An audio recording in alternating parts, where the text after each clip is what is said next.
इसको निकलना चुप मार के गेट खुला हुआ है। So hello everyone, this is Mike sir here. और हम लोग आज जो है हिस्ट्री के आरओ वाला जो सेक्शन चल रहा था उसके अंदर मैंने आप लोग को बताया था जनरल स्टडीज़ का एक पोर्शन है, उसमें मैं आप लोग को हिस्ट्री और इकोनॉमी का पोर्शन पढ़ाऊंगा। तो हिस्ट्री और इकोनॉमी के पोर्शन के अंदर मैं आपके सामने एक सबसे पहले इतिहास का पोर्शन लेके आया हूँ। और इतिहास ये आप लोग देख ही सकते हैं, most popular book in Indian history जिसको हम लोग बोलते हैं, जिसके अंदर पीसीएस से रिलेटेड या फिर आरओ से रिलेटेड लगातार क्वेश्चन बनते रहते हैं। और वो कौन सी बुक है आप लोग देख ही रहे हैं, ये बुक घटनाचक्र की किताब है, पूर्वावलोकन करके मार्केट के अंदर आती है। और भारतीय इतिहास का पूरा कॉन्सेप्ट हम लोग इसी से कवर करेंगे। और ये गारंटी मान लीजिए कि अगर आपने इस किताब को अच्छे से क्लास के अंदर सॉल्व कर लिया, और मैं आपको पूरी की पूरी इस किताब को सॉल्व कराऊंगा, अगर आपने इस किताब को सॉल्व कर लिया कायदे से, तो आरओ के अंदर not a single question out of the box जाएगा। तो हम लोग कोशिश यही करेंगे कि पूरा का पूरा आधुनिक इतिहास से लेके और फिर वापस मिडेवल पे चलेंगे, फिर एंशिएंट पे चलेंगे, और इस तरीके से हम लोग पूरे इतिहास को कवर करेंगे। तो मैं यहाँ से जो शुरू करूँगा वो आधुनिक भारत का इतिहास शुरू करूँगा। सबसे पहले मेरा तरीका रहेगा जो पढ़ाने का, आपको किसी भी टॉपिक से रिलेटेड एक स्टोरी बता दिया करूँगा, और उस स्टोरी के बाद में हम लोग उससे रिलेटेड बहुत सारे क्वेश्चंस लगाया करेंगे। तो वो स्टोरी और उससे रिलेटेड क्या क्वेश्चंस होंगे उसके बारे में जल्दी से जल्दी हम लोग इसके अंदर देख लेते हैं। जैसे यहाँ पे देखिए टॉपिक का क्या नाम है। टॉपिक की अगर हम लोग बात करें तो ये टॉपिक है हमारा यूरोपियों का भारत के अंदर आगमन। और यूरोपियों का भारत के अंदर आगमन जो है वो बस एक छोटी सी स्टोरी के फॉर्म में मैं आपको बता देता हूँ। ये स्टोरी आपको बहुत सारे फैक्ट दे देगी। ठीक है, हम लोग बात करें अगर भारत की, तो ये भारत है और ये पूरा का पूरा रीजन जो था इसको हम लोग बात कर लेते हैं। ये है हमारा यूरोप, मान लिया हमने क्या है, ये है हमारा यूरोप। अब इस यूरोप के रीजन से चल के यहाँ पे इस पूरे के पूरे रीजन के अंदर ये है इंडिया, और इस इंडिया के अंदर चल के यूरोपियंस भारत के अंदर एंट्री करते हैं। इन यूरोपियंस की एंट्री जो यूरोप से होती है वो यहाँ से लेके यहाँ तक होती है। और इन एंट्री के अंदर करने वाला जो पहला व्यक्ति था उसका नाम बोला जाता है वास्को डी गामा, जैसा कि आप लोग यहाँ पे देख सकते हैं। ठीक है, वास्को डी गामा का नाम यहाँ पे आता है। वास्को डी गामा के बारे में हम लोग यहाँ पे देख सकते हैं।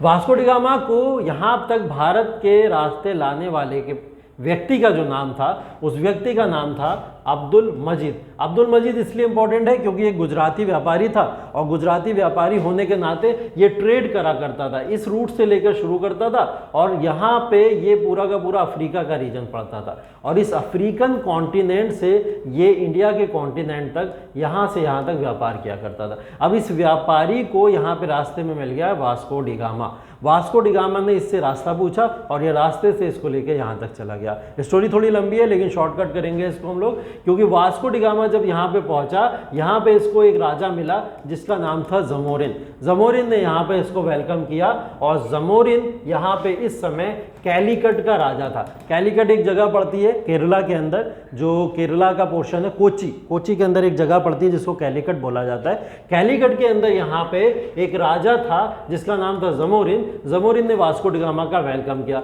वास्को डी गामा के आने की जो रियल तिथि है वो है 1498। अब यहाँ पे आपको 20 मई 1498 भी दिखेगा, इस 20 मई के ऊपर ज़्यादा ध्यान मत दीजिएगा। ठीक है, आपको ध्यान किस पे देना है, 1498 पे ध्यान देना है, क्योंकि ये जो ज़्यादा ही फैक्चुअल हो गया। कुछ 1498 अगर आपको पता है तो अच्छी बात है, लेकिन अगर एक बार नज़र पड़ गई है 20 में तो अच्छी बात है, आपको याद रहे अच्छी बात है, नहीं रहता है तब भी कोई परेशान होने की ज़रूरत नहीं है।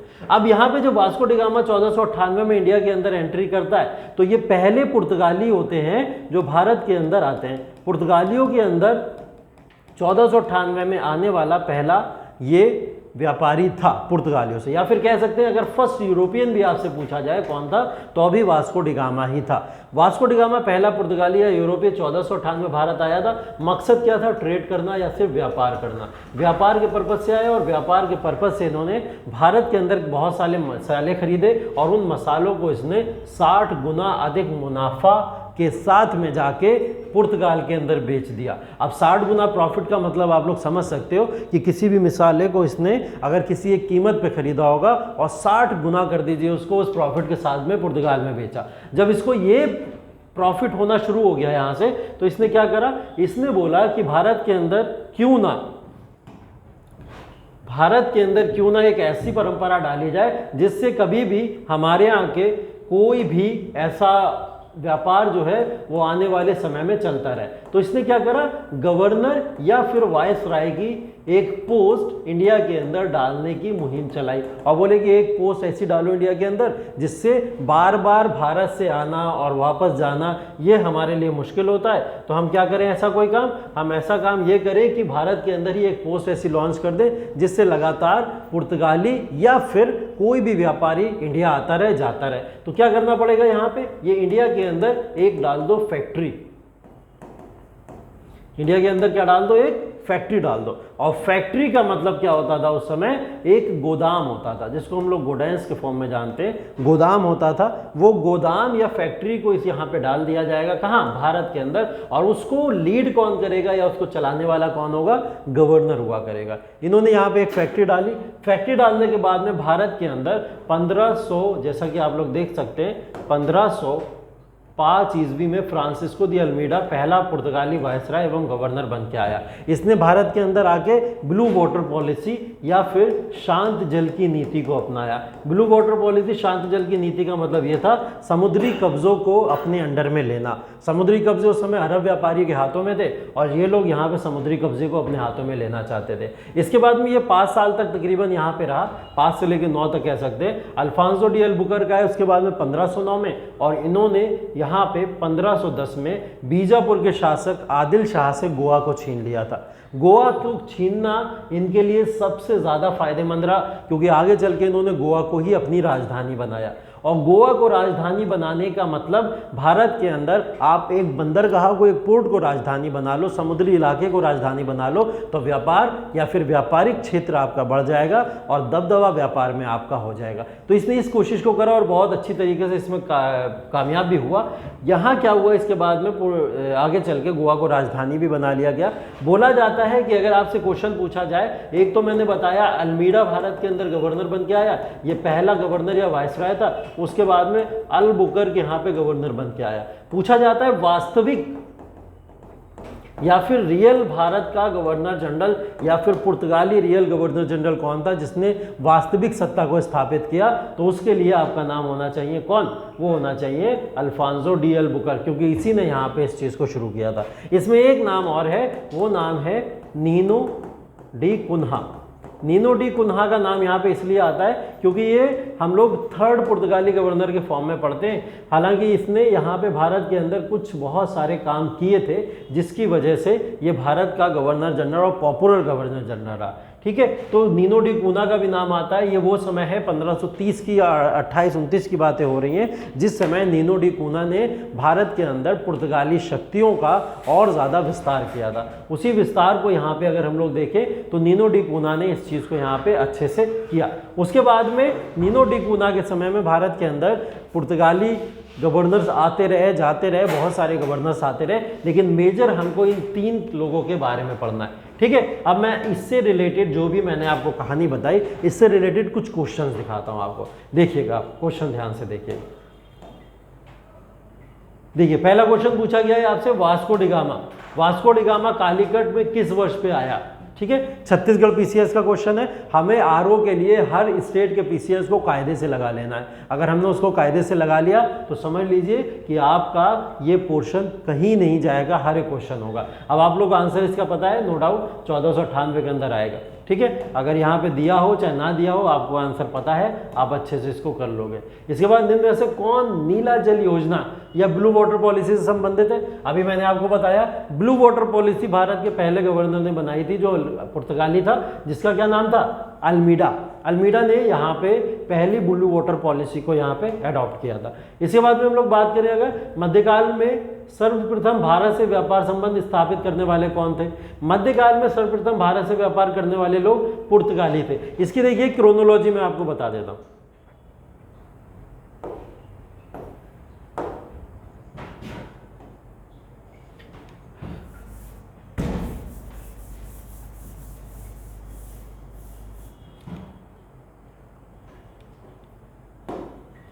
इसकी एक क्रोनोलॉजी ये है, देखिए भारत के अंदर आने वाले यूरोपियों का आगमन जो हुआ था उनकी क्रोनोलॉजी पूछे अगर आपसे कभी, तो क्रोनोलॉजी में याद रखिएगा PDEDF। और भारत में जैसे जैसे लोग आते गए वैसे वैसे भारतीय लोगों से संबंध व्यापार के स्थापित होते चले गए। जैसे यहाँ पे बोल रहा है ना, तो भारत मध्यकाल में सर्वप्रथम भारत से व्यापार संबंध स्थापित करने वाले लोग कौन थे, तो वो लोग कौन थे, पुर्तगाली थे। क्यों थे, क्योंकि ये भारत के अंदर सबसे पहले आए। पुर्तगाली सबसे पहले भारत के अंदर आते हैं, उसके बाद में डच आते हैं, डच के बाद में इंग्लिश आते हैं, इंग्लिश के बाद में डेन्स आते हैं और डेन्स के बाद में फ्रांसीसी या फिर फ्रेंच आते हैं। पुर्तगालियों का भारत के अंदर आगमन 1498 के अंदर होता है, तो सबसे पहले भारत के अंदर संबंध स्थापित करने वाले ये थे। डच इसके बाद में अप्रॉक्स 1602 AD के अंदर भारत आ पाते हैं। इसी तरीके से इंग्लिश का है 1608 के अंदर ये इंग्लिश आते हैं और डेन्स 1616 के अंदर भारत आते हैं और फ्रांसीसी सबसे लास्ट में 1662 AD और 1668 में अपनी यहाँ पे फैक्ट्री को स्थापित करते हैं। ये वो क्रोनोलॉजी है जिस क्रोनोलॉजी को आपको याद रखना है फैक्चुअल फॉर्म में, ठीक है, तो इसको याद रखिएगा, ये आपके लिए इंपॉर्टेंट है। अगला क्वेश्चन देखते हैं, वास्को डी गामा भारत कब आया, वही रिपीट करा है फिर से, देखिए क्वेश्चन को, और ये MPPCS ने UPPCS ने भी इस क्वेश्चन को पूछा है। इसके बाद में अगर चले थोड़ा सा और आगे तो हम लोग देखें पुर्तगाली उपनिवेश का प्रथम वायसराय भारत में कौन हुआ। पुर्तगाली उपनिवेश का प्रथम वायसराय भारत के अंदर अल्मीडा हुआ। हमने बात करी थी यहाँ अभी, पहला पुर्तगाली वायसराय अल्मीडा है। निम्नलिखित में से किसने वास्को डी गामा का कालीकट में स्वागत किया था। वास्को डी गामा का कालीकट में स्वागत करने वाला राजा जमोरिन, कालीकट के अंदर जो था राजा जमोरिन, उसकी बात हम लोग ने की थी, तो राजा जमोरिन ने यहाँ पे स्वागत किया था, ठीक है। एक क्वेश्चन देखिए यहाँ पे दिया हुआ है, इसको मैं एक्सप्लेन कर देता हूँ आपको। यह बोला गया है कि समुद्री यात्री दिए हुए हैं कुछ और कुछ देश दिए हुए हैं, उन देश का नाम और समुद्री यात्री दिए गए, बताइए कौन कौन कहाँ से आया था, ठीक है। तो देखिए इसके अंदर पहले तो मैं आपको मैच करके बता दूं, वास्को डी गामा आपको नो डाउट पता है कहाँ है, पुर्तगाल के अंदर है। तो वास्को डी गामा पुर्तगाल के अंदर, 1 का 2 हो गया, यहीं से हमको आंसर मिल गया कि ये इसका आंसर होगा, ठीक है। क्रिस्टोफर कोलंबस स्पेन से आया था। कैप्टन कुक की बात करें तो ग्रेट ब्रिटेन का है, तस्मान जो है हॉलैंड का है। इस तरीके से इसकी देखिए क्रोनोलॉजी की मैं अगर बात करूँ आपको समझाने के लिए थोड़ा सा, तो देखिए इसको कुछ इस तरीके से समझिए।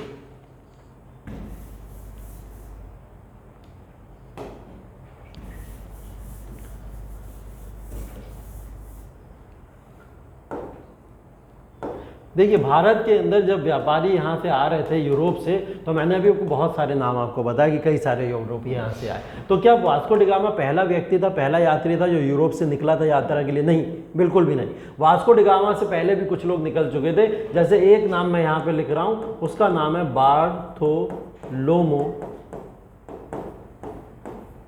डियास। बार्थोलोमो डियास वो व्यक्ति था, ये पहला पुर्तगाली व्यक्ति था जो निकला पुर्तगाल से। ये है पुर्तगाल, और पुर्तगाल से निकल के ये है अफ्रीका का केप ऑफ गुड होप। क्या है ये? Cape of Good Hope. तो ये अफ्रीका के केप ऑफ गुड होप तक पहुंचा, और पहुंचने के बाद में इसको यहाँ की हवाओं ने, समुद्री हवाओं ने इतना परेशान किया कि ये उस समुद्री हवाओं से पूरी तरीके से परेशान होकर वापस लौट गया।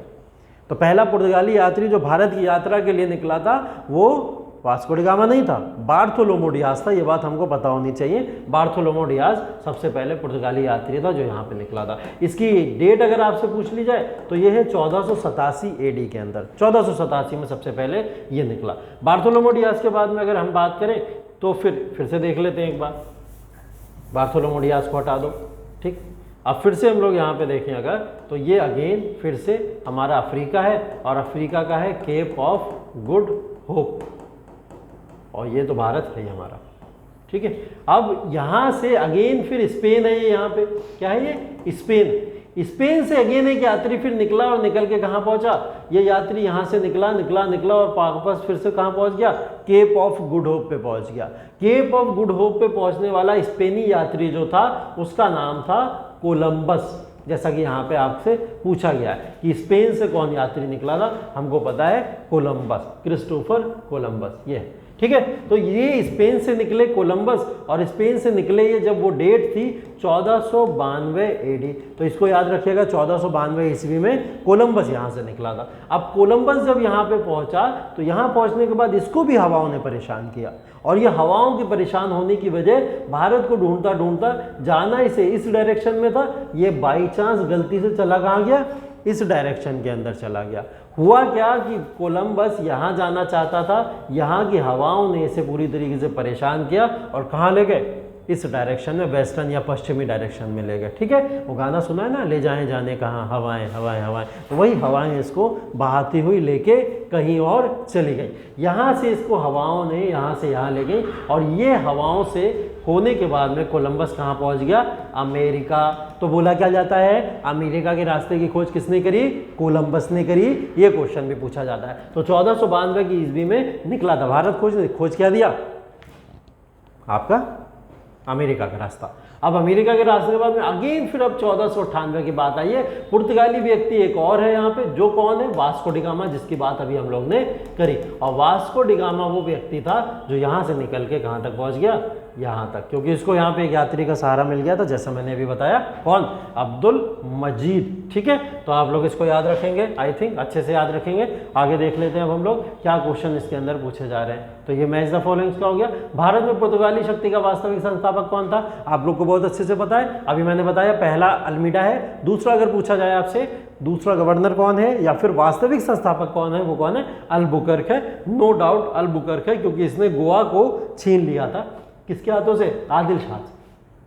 अगला, भारत में यूरोपीय शक्तियों के प्रवेश के संदर्भ में निम्नलिखित में से कौन सा कथन सही नहीं है? ये आईएएस प्रीलिम्स का क्वेश्चन है 2003 का, लेकिन अब ऐसे क्वेश्चन आरओ के एग्जाम के अंदर भी लगातार पूछे जाते हैं, या पीसीएस के किसी भी एग्जाम में पूछे जाते हैं। क्वेश्चन को पढ़िए। पुर्तगालियों ने 1499 में गोवा पर कब्जा किया था। कौन सा कथन सही नहीं है? पहला ही गलत हो गया।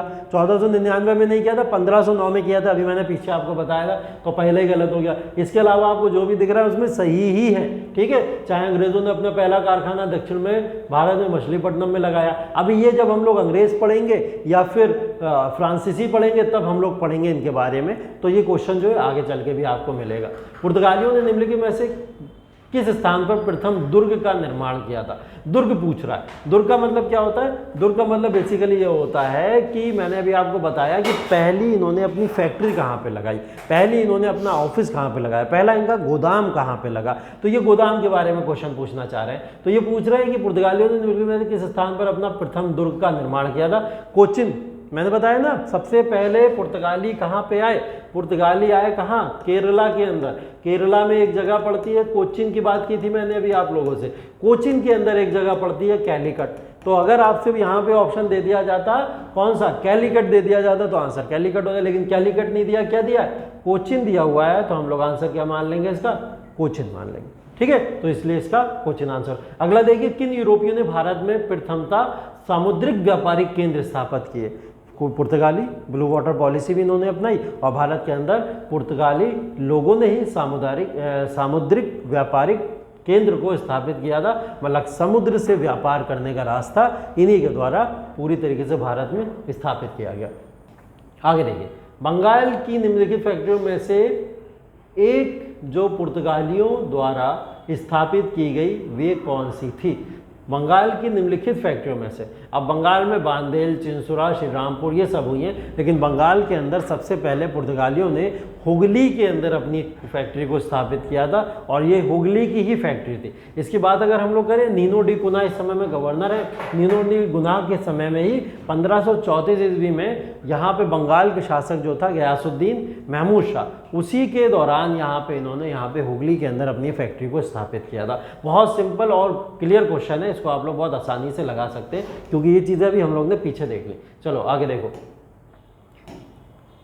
अगला क्वेश्चन है, पौंडीचेरी वर्तमान पुडुचेरी के संदर्भ में निम्नलिखित कथनों पर विचार कीजिए। अगर हम लोग इस पे ऊपर विचार करें, ये यूपीएससी मेंस का क्वेश्चन है, और आप लोग को ये क्वेश्चन टफ लग सकता है, क्योंकि कथन के ऊपर बेस्ड है।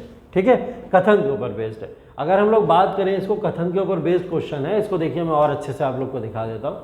ठीक, क्योंकि अब उधर वाली पीडीएफ का कोई काम नहीं रहा, इसी को देखिए। ठीक, तो ये वाला क्वेश्चन है हमारे सामने। हम अगर इसकी बात करें, देखिए वर्तमान में पुडुचेरी जिसको हम लोग कहते हैं, या पौंडीचेरी पहले जिसका नाम था, ये यूपी पीसीएस के मेंस का पूछा हुआ क्वेश्चन है। क्वेश्चन में पूछा ऐसा जा रहा है कि पौंडीचेरी पर कब्जा करने वाले पहले यूरोपीय शक्ति पुर्तगाली थे। पौंडीचेरी पर कब्जा करने वाले, अभी पौंडीचेरी की बात करेंगे हम लोग। पौंडीचेरी पर कब्जा करने वाली दूसरी यूरोपीय शक्ति फ्रांसीसी थे। अंग्रेजों ने कभी पौंडीचेरी पर कब्जा नहीं किया। ये तीन ऑप्शन आपके सामने दिए। ये क्वेश्चन मैं अभी आपको बता दूं, रिसेंटली रिपीट हुआ। पीसीएस के अंदर यही सेम क्वेश्चन एग्जैक्ट पूछा गया इसके अंदर। तो यूपी पीसीएस आरओ के क्वेश्चंस लगातार रिपीटेड होते हैं और ये क्वेश्चंस आपको इसी फॉर्म में हो सकता है डिट्टो के डिट्टो छपके मिल जाए। तो हमको ध्यान ये रखना है, कोई भी क्वेश्चन को नहीं छोड़ना है, सब लेके साथ में चलना है। अब देखिए पौंडीचेरी पर कब्जा करने वाले पहले यूरोपीय जो थे वो कौन थे? अब वो यहाँ पे पुर्तगाली दिया हुआ है इसके अंदर। अब आपको इसमें से एक सही कथन ढूंढना है। तो पुर्तगाली यहाँ पे पुंडीचेरी पे कब्जा करने वाले पहले शक्ति थे, ये एकदम सही बात है। हम लोग बात कर रहे हैं ना 1530 से लेकर या 1529 से लेकर 38 तक। ये 29 से 38 तक का समय जो है वो नीनो डी कूना का है, नीनो डी कुना का। मैंने बोला था ना सिर्फ 3 गवर्नर की बात करेंगे, तीसरा गवर्नर नीनो डी कुना ही है। और नीनो डी कुना ने 29 से लेकर 38 तक में भारत के बहुत सारे व्यापारिक क्षेत्रों को अपने कब्जे में ले लिया था। ठीक है, तो पुर्तगालियों ने पौंडीचेरी के ऊपर भी कब्जा। पौंडीचेरी एक बंदरगाह है, पोर्ट है बेसिकली, और इस पोर्ट को कब्जा करने वाले पहली शक्ति पुर्तगाली ही थे। ठीक है, पौंडीचेरी पर कब्जा करने वाली दूसरी यूरोपीय शक्ति फ्रांसीसी थे। नहीं, फ्रांसीसी इसके ऊपर दूसरी शक्ति नहीं थे। हम लोग अगर देखें तो क्रोनोलॉजी के हिसाब से पुर्तगालियों के बाद में डच आए, तो डच कहाँ पहुंच गए थे? पौंडीचेरी के अंदर पहुंच गए थे। तो यहाँ पे हाँ, अंग्रेजों ने कभी पौंडीचेरी पे कब्जा नहीं किया, नहीं ऐसा नहीं है। अंग्रेज भी पौंडीचेरी गए थे और ट्रेड के व्यापार के लिए इन्होंने भी यहाँ पे कब्जा किया था। तो हमारा आंसर सिर्फ क्या हो जाएगा? सिर्फ एक हो जाएगा। सही कथन कौन सा इसमें से? सिर्फ ये है, ये भी गलत है और ये भी गलत है। आगे देखिए, हुगली को बंगाल की खाड़ी में समुद्री लूटपाट के लिए किसने अड्डा बनाया था? हुगली, अभी मैंने बताया हुगली के अंदर फैक्ट्री लगाने वाले कौन थे?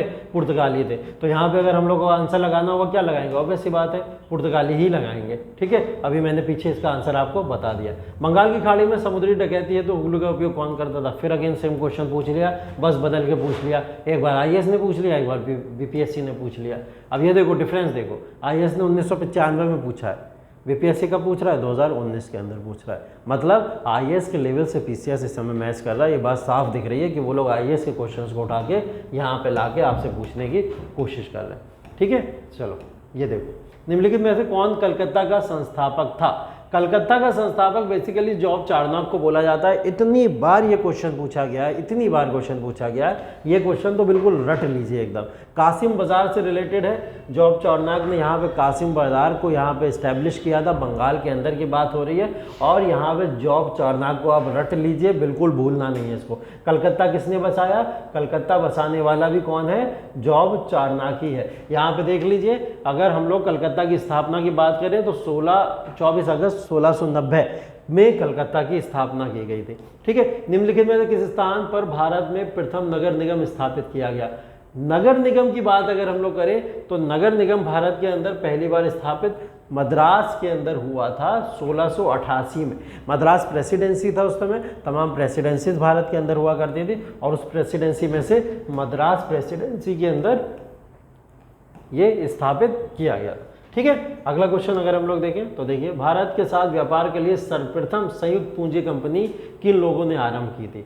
संयुक्त पूंजी कंपनी की बात यहाँ पे हो रही है। अब यहाँ पे देखो क्या है, यहाँ पे अब लोग डच की बातें शुरू हो गई हैं। पुर्तगाली जो पहले आए थे व्यापारी, पुर्तगालियों के बाद में क्या है, अब डच से रिलेटेड ये क्वेश्चन है। अगला क्वेश्चन भी अगर हम लोग बात करेंगे तो अगले क्वेश्चन के अंदर भी आप लोग देखेंगे डच और पुर्तगालियों के बीच में संबंध की बात हो रही है। भारत में ईस्ट इंडिया कंपनी की बात हो रही है और उसी के समय के अगर आप बात करेंगे तो अब ये सारे के सारे यूरोपियन से रिलेटेड यहाँ पे क्वेश्चंस आपको देखने को मिलेंगे। मैंने अभी तक जो आपको पढ़ाया वो बेसिकली क्या पढ़ाया है? वो बेसिकली अभी से पुर्तगालियों का आगमन ही पढ़ाया है और पुर्तगालियों के आगमन से रिलेटेड तमाम क्वेश्चन जितने पॉसिबल हैं वो हमने यहाँ पे लगा लिए और इतने पुर्तगालियों से रिलेटेड आएंगे। नेक्स्ट क्लास में आपको डच, डेन्स, फ्रांसीसी और अंग्रेज़ों के बारे में बताऊँगा और इन चारों से रिलेटेड यहाँ पे हमारे पास में जितने भी क्वेश्चंस हैं उन तमाम क्वेश्चंस को हम लोग इसी से लगाएंगे और यकीन मानिए हम लोग घटना चक्र का एक एक क्वेश्चन सॉल्व करने वाले हैं और विद इन 3 मंथ हम लोग 3 महीने के अंदर इस पूरे कोर्स को ख़त्म करेंगे।